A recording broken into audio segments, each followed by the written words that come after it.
Hey nerds! So, last day of Wakandacon. I wasn't trying to show you my invisible tattoo, I swear.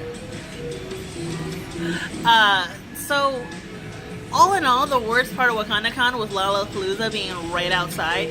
But it was also one of the best parts, because on our way to the train, guess what we ran into? A Lyft booth. Oh, yeah. Free grilled cheese. We're not sponsored by Lyft. Oh god, like Lyft, honey, hey. What? So this is basically a short review of the con in general. The guidebook could have been a little bit more detailed about the panels, even like a short, like 1 to 2 sentence description. We basically only had to go off the titles. Don't even need a 2 sentence, like a simple like workshop or panelist or just something, some sort of indicator. Because some of the titles are just kind of like a company's name or a brand's name, and it's not explicitly clear what it's going to be about. So there's a lot of guesswork involved. I would like to see a little bit more diversity with panels. There was only one queer panel, and of course we're queer as heck, so of course we wanted to go, but we missed it because we weren't there soon enough on Saturday. And there wasn't a lot of like kind of like run-of-the-mill type panels that you would expect at a convention. Obviously, many, if not all of them, were through like a black lens, which is awesome. Well, so the important part to mention here is Wakandacon was less about Wakanda and more about like independent artists and entrepreneurs and just POCs, not necessarily black, just all forms of POC going into technology and betterment of the world. Yeah. The fact that the cosplay contest had a category for like neo-Africa futurism is like telling enough. So I hope WakandaCon happens next year. We hear it might change names. Nothing's confirmed yet. But more things about it. There was a quiet room that I actually didn't get to see because I had to dip out. It wasn't labeled in the brochure, at least not explicitly, maybe in the fine print. And none of the staff could tell me where it was when I asked. Oh, I didn't know that. So that was interesting. Because I'm like, oh, there's a quiet room. Let me just figure out where it is real quick so I can take my head and like, oh, this is what it looks like, and then run out because I had stuff to do. And it's like, nope. No anywhere it was. And it was like, oh, okay. And someone told me it was in the marketplace, and then someone told me it was in the video game lounge, and I'm like, both of those seem very loud, panic-inducing places. Quiet rooms tend to be for a way to decompress, relax, or like, you know, get over whatever your situation is before you go back. Going from a quiet room to the marketplace, which is the dealer's hall, or dealer's artist alley, or into a video game lounge, it's going to be not only loud and full of people, it's going to be loud.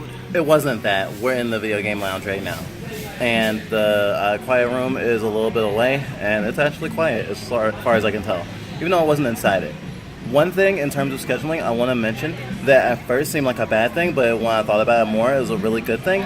That this is a really kid-friendly con. There's a kids' room as well as kid-friendly / kid-only workshops and panels.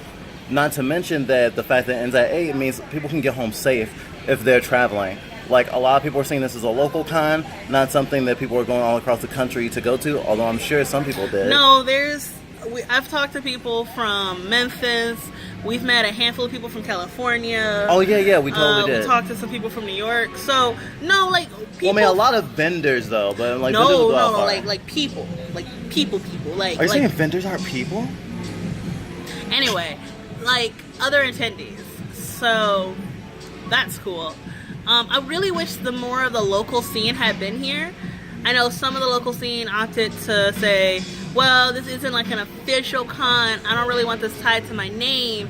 Just if in it case. Becomes a little bit dicey for publicity later on. So, and it makes sense, but it's also kind of like, Chicago has a lot to show in terms of like just black culture and art. So, especially in the nerd sphere, like it's it was a little upsetting to be like, so where are y'all from?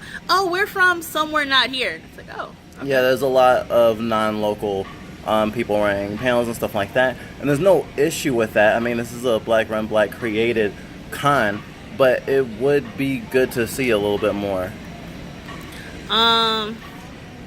So what I did like about the con is it was, even though not everyone knew where everything was in terms of the staff, it was a general consensus of the marketplace and these panels are here, these other panels here, and these other panels are here. And those are clearly marked. And even though the staff for the event didn't know, the hotel staff was like on it. Oh yeah, that was much different that the hotel staff or the venue staff knows more than the con staff.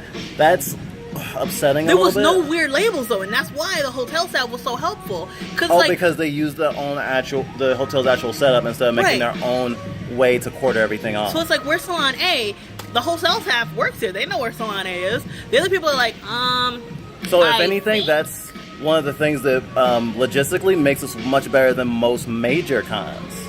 I agree with that for sure. Because AX was a nightmare with that. No one knew where anything was, and the hotel staff was like, I don't know. And the ASIN, things were a little bit better, but not everything was clearly labeled as no-go zones. And because there wasn't a lot of places to put lines, line spillage went into no-go zones, and then people were randomly told, oh, you can't line up here. Or even better, the staff was so thinned out that there was no one to manage lines. Remember when you had to manage lines? That was a pain. But, I just might. Anyway, that's another con. So the problem is, this con doesn't have a lot for us to like just like rant on and be like, oh my god, this was like so amazing. Because yeah, it's a pretty bare bones con. Like, I feel like I got the same experience as I would have if I went to a one-day con, and I don't mean that in a bad way. I mean, like, encapsulating the entire experience feels like it only takes a day. It doesn't feel like I was like stretched thin and there was a bunch of stuff I missed. Really, only thing I missed was the queer panel.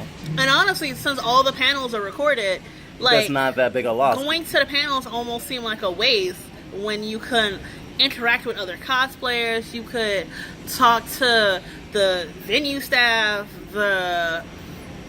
almost anything else that wasn't a panel. Honestly, the cosplay contest was the height of me. The height of my con experience. So the height of mine was when the first day on Friday we walked through the marketplace. My knee was like acting up. I had to wrap it up because I fell off a bike. But you can ride a bike. But we're walking around, and like as I'm limping, like I'm visibly limping, like people are like actively like making way for me to get through.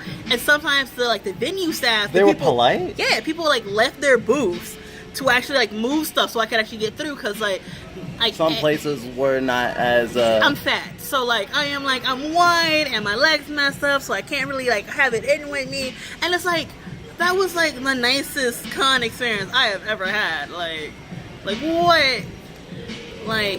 So I guess all in all, great atmosphere, logistics wavy in some places great, and the marketplace was the best. Marketplace was the best. Just more variety next time. And a little bit more organization. More variety on the panels, but I think the marketplace was super diverse, and that was nice. I was expecting to walk in there and just be like the village scene from Wakanda. Like, you know, they put down like some dirt road and everyone is black or Afrocentric and everything in there has something to do with that. And but no, it was a decent mix. They had people who do runs at regular cons. We met several people that regularly tour ASIN and AX and stuff like that. So it was interesting because I'm like, hey, I've seen you before. What con were you at? Because it's like the bigger cons blend together, and this con won't.